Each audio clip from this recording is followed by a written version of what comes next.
नमस्कार दोस्तों, स्वागत है आपका आज के मुख्य समाचार में, जिसमें सबसे पहली और बड़ी खबर में आपको बताएंगे कि यूपी ब्लॉक प्रमुख चुनाव 2021, कई जिलों में भिड़े सपा भाजपा कार्यकर्ता, पथराव और फायरिंग की घटनाएं, पुलिस को भी नहीं बख्शा गया।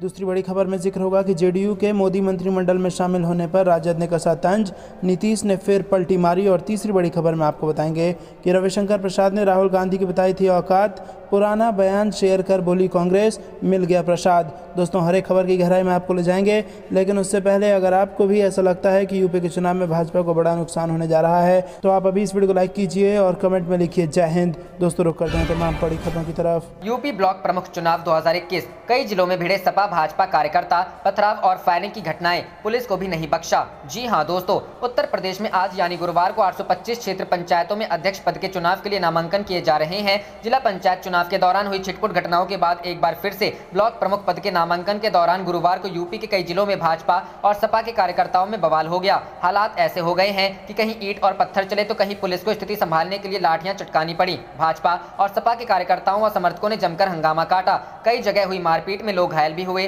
लोगों ने सड़क पर जमकर हल्ला काटा। कई जगह तो पुलिस आम इंसानों की तहत खड़े होकर तमाशा बीन बनी रही। कई जिलों में पुलिस से धक्का मुक्की की खबर आ रही है। यूपी के कन्नौज, इटावा, बांदा, फर्रुखाबाद, जालौन, हमीरपुर, उन्नाव आदि जगहों से हंगामे की खबर आ रही है। रुख करते हैं अगली खबर की तरफ। जेडीयू के मोदी मंत्रिमंडल में शामिल होने पर राजद ने कसा तंज, नीतीश ने फिर पलटी मारी। जी हां दोस्तों, बिहार में भारतीय जनता पार्टी के साथ मिलकर सरकार चला रही जनता दल यूनाइटेड के केंद्रीय मंत्रिमंडल में शामिल होने तथा मात्र एक मंत्री पद मिलने पर राजद ने तंज कसते हुए कहा कि नीतीश कुमार ने एक बार फिर पलटी मारी है। राजद के प्रवक्ता मृत्युंजय तिवारी ने गुरुवार को कहा कि नीतीश कुमार की पहचान यू टर्न नेता के रूप में होती है। उन्होंने कहा कि जेडीयू ने एक बार फिर पलटी मार राजनीति की है। जेडीयू आज भाजपा के सामने नतमस्तक हो गई है। राजद नेता तिवारी ने कहा कि 2019 की परिस्थितियां आज भी है। उस समय नीतीश कुमार ने भाजपा से अनुपात के मुताबिक मंत्री पद की मांग की थी। उस समय एक मंत्री पद पर जेडीयू नहीं मानी थी। उन्होंने सवालिया लहजे में कहा, आज आखिर कौन सी परिस्थितियां बदली जो भाजपा के सामने नीतीश कुमार ने घुटने टेक दिए, एक मंत्री पद पर राजी हो गए। तिवारी ने कहा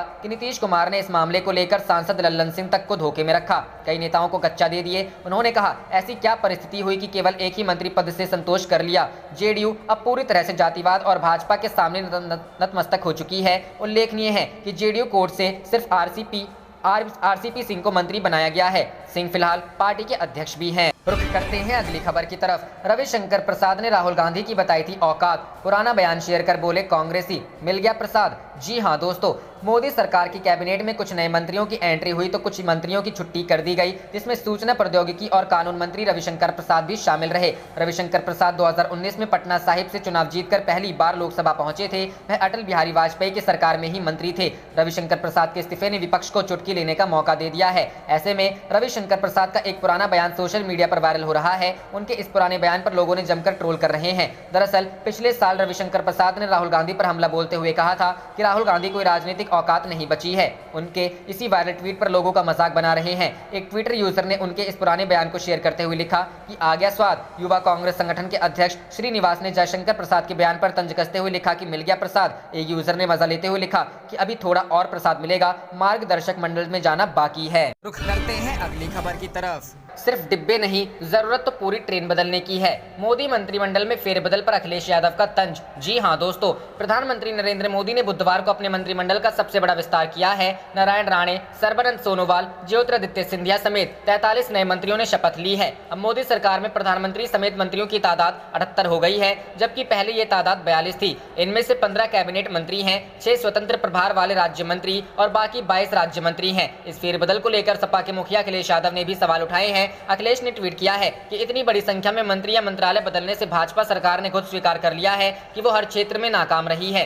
जरूरत केवल डिब्बे नहीं, पूरी ट्रेन को बदलने की है। भाजपा ने सरकार चलाने का नैतिक अधिकार खो दिया है। देश प्रदेश में बदलाव की लहर है। बता दें कि मंत्रिमंडल विस्तार के बाद प्रधानमंत्री मोदी ने विभागों का बंटवारा भी कर दिया। मनसुख मांडविया को स्वास्थ्य मंत्रालय तो वहीं ज्योतिरादित्य सिंधिया को नागरिक उड्डयन मंत्रालय मिला है। धर्मेंद्र प्रधान को मानव संसाधन मंत्रालय और प्रमोशन के साथ अनुराग ठाकुर को खेल और सूचना प्रसारण मंत्रालय दिया गया है। नया बना सहकारिता मंत्रालय अमित शाह के पास है। किरण रिजिजू को नया कानून मंत्री बनाया गया है। हरदीप पुरी को शहरी विकास के साथ अब पेट्रोलियम की भी कमान दी गई है। अश्विनी वैष्णव को रेल और IT मंत्री बनाया गया है। महिला एवं बाल विकास मंत्रालय का जिम्मा स्मृति ईरानी को दिया गया है। पीयूष गोयल को कपड़ा और खाद्य और उपभोक्ता मामलों को दिया गया है। धर्मेंद्र प्रधान को शिक्षा और कौशल मंत्रालय दिया है। मीनाक्षी लेखी को विदेश मंत्रालय और संस्कृति विभाग की जिम्मेदारी दी गई है। पुरुषोत्तम रूपाला को डेयरी और मत्स्य पालन दिया गया है। गिरिराज सिंह को ग्रामीण विकास मंत्रालय दिया गया है। कैबिनेट में नए चेहरों की एंट्री से पहले 12 पुराने चेहरों की छुट्टी हो गई है। रविशंकर प्रसाद, प्रकाश जावड़ेकर, डॉक्टर हर्षवर्धन, रमेश पोखरियाल निशंक, संतोष गंगवार और बाबुल सुप्रियो पर गाज गिर। रुख करते हैं अगली खबर की तरफ। मंत्री बनते बनते रह गए सुशील मोदी तो तेज प्रताप बोले, कुर्ता पैजामा संभाल कर तेजस्वी के शपथ ग्रहण में आएगा काम। जी हां दोस्तों, केंद्रीय मंत्रिमंडल में बुधवार को हुए फेरबदल में कई मंत्रियों के ओहदे में इजाफा किया गया तो वहीं कई मंत्रियों की छुट्टी कर दी गई। जिन नेताओं को मंत्रिपरिषद में शामिल किया गया है उनमें से अधिकतर नए हैं। पीएम मोदी की टीम में बिहार के पूर्व उप मुख्यमंत्री सुशील मोदी के लिए भी जाने की चर्चा थी, लेकिन शपथ ग्रहण समारोह में उनका नाम नहीं पुकारा गया। इस पर राजद नेता तेज प्रताप यादव ने चुटकी लेते हुए टिप्पणी की है। उन्होंने ट्वीट करके कहा है, बिहार में शामिल होने वाले सभी नए मंत्रियों को शुभकामनाएं। सुशील मोदी जी के लिए ढेर सारी सांत्वनाएं। छोटका मोदी जी, नया कुर्ता पैजामा को जो सिलवाए हैं उसको संभाल कर रखिए। जल्द तेजस्वी का शपथ ग्रहण होने वाला है। वहां दर्शक दीर्घा में एक कुर्सी आपके लिए रिजर्व रखा जाएगा। मंत्रिमंडल में महिलाओं को प्राथमिकता दी गई है। इसी कड़ी में मोदी सरकार ने एक बार फिर एनडीए की सहयोगी अपना दल की मुखिया अनुप्रिया पटेल को केंद्रीय मंत्री बनाया। अनुप्रिया के मंत्री बनने के बाद आम आदमी पार्टी के राज्यसभा सांसद संजय सिंह ने तंज भरा ट्वीट किया, जिसके बाद लोगों ने उन्हें और केजरीवाल सरकार को महिला विरोधी करार दिया। दूसरी तरफ मंत्री बनने के बाद अनुप्रिया पटेल का भी तेवर बदला दिखा। उन्होंने कहा, वे 3 चुनावों से एनडीए के साथ हैं, पहली बार सरकार के साथ नहीं। रुख करते हैं अगली खबर की तरफ। महंगाई का डबल डोज, घरेलू गैस सिलेंडर के बाद सीएनजी और पीएनजी भी महंगा। जी हां दोस्तों, कोरोना संकट से जूझ रहे आम आदमी की जेब पर महंगाई की एक और मार पड़ी है। अभी इसी महीने की शुरुआत में घरेलू गैस सिलेंडर के दामों में बड़ी बढ़ोतरी हुई थी। अब सीएनजी और पीएनजी की कीमतें भी बढ़ गई हैं। अब सीएनजी लेने वाली गाड़ियों और पाइपलाइन से गैस सप्लाई वाले घरों को इसके लिए भी बढ़ाकर पैसे देने होंगे।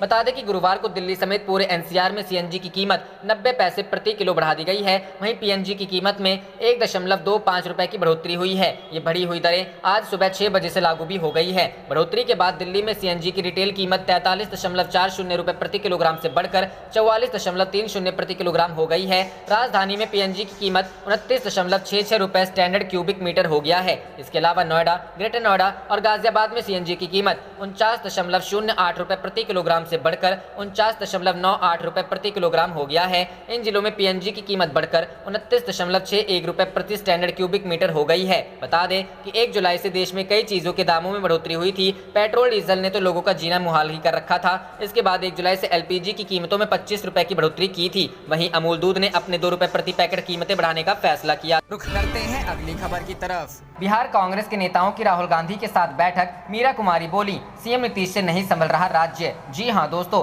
बिहार के कांग्रेस विधायक राहुल गांधी के साथ बैठक के लिए उनके आवास पर पहुंचे हैं। इस दौरान कांग्रेस नेता मीरा कुमार ने कहा कि सीएम नीतीश कुमार से बिहार संभल नहीं रहा है। कांग्रेस को कैसे मजबूत किया जाए, इस विषय पर वे राहुल गांधी से राय जान रहे हैं। इसलिए उन्होंने वरिष्ठ नेताओं को आमंत्रित किया है। बता दें कि कांग्रेस केंद्रीय नेतृत्व ने बिहार के विधायकों, विधान पार्षदों सहित बिहार इकाई के बड़े नेताओं को तलब किया है। कहा जा रहा है कि केंद्रीय नेतृत्व प्रदेश कांग्रेस में किसी बड़े परिवर्तन के पहले सभी बड़े नेताओं सहित विधायकों की राय जानना चाहती है। वैसे माना जा रहा है कि केंद्रीय नेतृत्व सभी के साथ बैठक कर विरोधी दलों को पार्टी में एकजुटता का संदेश देना चाहती है। कांग्रेस के पूर्व अध्यक्ष राहुल गांधी ने बिहार के प्रमुख नेताओं को दिल्ली बुलाया है। खबरों के मुताबिक इस बैठक को लेकर एजेंडा तय नहीं है, लेकिन कहा जा रहा है कि गांधी सभी नेताओं से एक एक कर अकेले में बात करेंगे और इसके बाद सभी नेताओं के साथ सामूहिक बैठक करेंगे। माना जा रहा है कि केंद्रीय नेतृत्व इस बैठक के जरिए पार्टी में एकजुटता का संदेश भी विरोधियों को देना चाहता है। जेडीयू के नेता सार्वजनिक तौर पर कांग्रेस में टूट का दावा करते आ रहे हैं। ऐसे में कांग्रेस पार्टी नेतृत्व किसी भी तरह रिस्क लेने के मूड में नहीं है। रुख करते हैं अगली खबर की तरफ। सरकार अपने खिलाफ एक शब्द बर्दाश्त नहीं कर रही, लेकिन